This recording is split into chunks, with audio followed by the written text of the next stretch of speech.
మోపిదేవి రమణాన్ని మొట్టమొదటిసారిగా నా క్యాబినెట్లో ఆయన ఎమ్మెల్యేగా ఓడిపోయినా కూడా నా క్యాబినెట్లో ఆయనకు మంత్రి పదవి ఇచ్చి ఆయనను మంత్రిని చేసిన 151 స్థానాలు గెలిచినప్పుడు రమణన్న గెలిచల.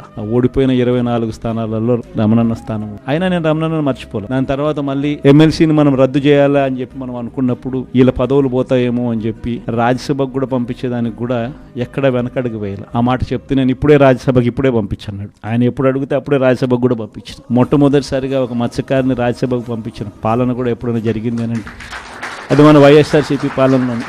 రాజ్యసభకు పంపించిన తర్వాత ఆయన రాజ్యసభగా ఆయన కూర్చోబెట్టిన తర్వాత ఆయన పదవిలో ఉండగానే ఎక్కడ ఆయన తక్కువ చేయాలి. ఆయన రాజ్యసభ మెంబర్గా ఉండగా గణేష్ అన్నకి ఎమ్మెల్యేగా టికెట్ ఇచ్చింది. ఈరోజు మళ్ళీ మనం గెలిచిందంటే మళ్ళీ రాజ్యసభ పదవి ఆయనకు మళ్ళీ రీనామినేషన్కి వచ్చినప్పుడు మళ్ళీ రీనామినేట్ కూడా చేసి ఉండేవాడిని. కాబట్టి ఎక్కడ మనం తప్పు చేయాలి. మంచికి ఎప్పుడు దేవుడు సహాయం చేస్తాడు. ఖచ్చితంగా మంచి జరిగినప్పుడు మంచి చేసే మనసు ఉన్నప్పుడు దేవుడు ఖచ్చితంగా తోడుగా నిలబడతాడు. ఇది మాత్రం ప్రతి ఒక్కరూ గుర్తుపెట్టుకోమని మీ అందరికీ కూడా విజ్ఞప్తి చేస్తా ఉన్నా.